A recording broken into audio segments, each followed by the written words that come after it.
Hello and welcome back to Boxing Social in association with Betfred. My name is Ayman Khan and I'm here at Miguel's Gym in Brixton. We've just concluded the weigh-in for Black Box Management's inaugural bill, Boxing Heist. With me is the one and only Tony Bange, who features on the bill there. Tony, how's life treating you? Good, man. Good, but I'm ready for business. You know? Great, that's brilliant to hear. I mean, let's start off with getting the call to tell you that you'll be fighting this weekend, because I mean it's been quite a while out for a number of boxers to getting themselves back out in the ring. It must be nice to get the ball back rolling. Yeah. Well, I'll be honest. We spoke about this quite a while, about me and Dean, just before we even started training together. And he told me, he goes, look, down the line I want to do my own show. He did speak about getting me out on some shows before, but he said, look, I think going to be my first show. It's going to be your first fight with me. Let's put you on my show and put you as like a headline of the show. And I said, flipping, that'd be amazing. He goes, look, I'll work with you 6 months, get you ready, because everything will go right for you now. Because I've had such ups and downs in my career, it's been ridiculous. Like from family problems to the pandemic, I've just lost so much time. I need the right people around me to progress this now. So he's been good to me so far, man. Let's stick on that. What is it about Dean that makes you feel that he's the right man? You've got a close relationship with him, and he's now starting his own promotional field. But what is it about Dean that gives you that confidence to kind of go forward? God's honest truth, he's not a bullshit guy. There's so much people that they talk rubbish. Like, here guys say, we're going to do this, we're going to do that. He told me from the start what he was going to do, and it's done. I like them kind of people, you know? I get that, and especially with your career, you mentioned the ups and downs that you had. It's been hard to kind of keep yourself motivated and wanting to continue at times. Yeah, I mean, so many times I wanted to say, this is just a joke what people are putting me through.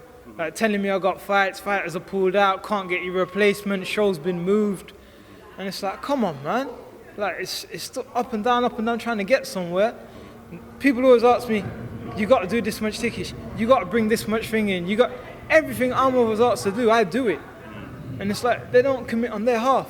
But he's committed on his half, I like that. You know, so things will go smooth, man. Keeping with Dean, how far do you reckon he can go with this promotional venture? I mean, there are a lot of people, new faces, some returning faces. Boxer have just kind of started up, Pro Bellum are getting in there now. Dean Whyte's putting in his own thing too. How do you think Dean will get on in the promotional game, which brings its own level of headaches too? Do you know, he knows the game. He's been in it like all his life, pretty much. So I think he's got a lot of connections in this game. People respect him. I know when people respect you, you know when you ring someone, they pick up the phone straight away. He's on that phone, he rings, so they pick up the phone straight away, man. So you know, they've got a lot of respect for him. And everything in life's about respect. You get everywhere with respect. And he's very well respected, man. Tomorrow night you take on Fernando Valencia. What do you know about your opponent coming into the ring tomorrow?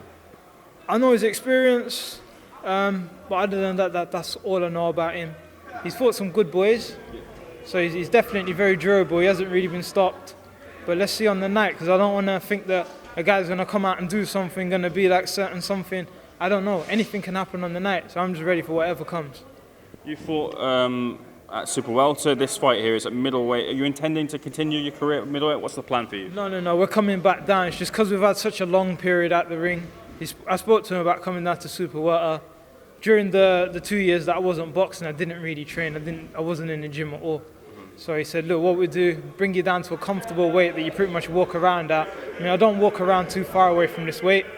So we got down to this weight, and he says, fight at this weight, and the next one will bring you back down, and then you'll go back down to welter, ideally welter for a title fight. Okay. So yeah, that's the goal. Just sticking at Super Welter, it's thriving division here over these shores. Who do you kind of rate as the best? And recently we saw, obviously, Ted Huseman take on Troy Williamson, which is a brilliant fight. Troy Williamson come out the win there. But who do you kind of rate as the best in Britain? At Super Welter or Welter? Super Welter. I don't really watch any of the fighters, to be honest. No. If I was gonna name someone, crikey, I don't even know. No problem. I watch with more the American fighters and stuff. So. Yeah. No worries. Well, Troy did capture the British title in a brilliant fight. That's a fight to go watch.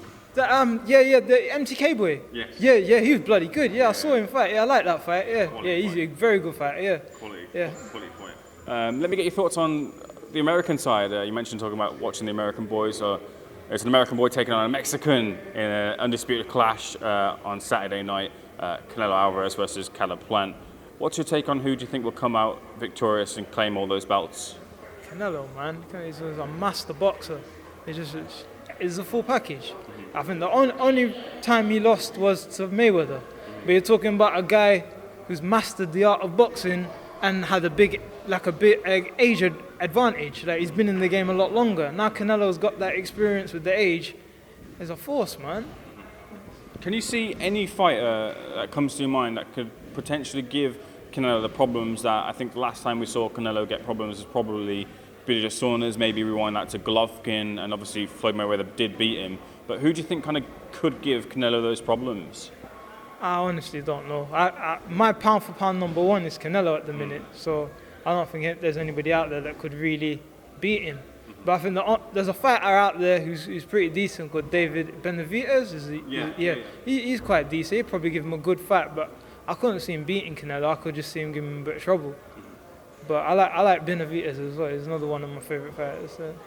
Let's not talk about other fighters. Let's talk about you now. You're back in the ring Saturday night. What can we expect to see from you, Tony? Man trying to do everything he can to win, fam. No, I'm joking. Now, you see good boxing. I've trained hard, so you see a good performance, man. You know, I've trained really, really hard. Probably the hardest I've ever trained. So, yeah, you'll see it on the night. You've got a Kronk t-shirt on there. Can we expect the knockout? Not saying nothing, man. I don't give game plan away. Tony, I wish you all the best. Thank you so much for speaking to Boxing Social. Good luck.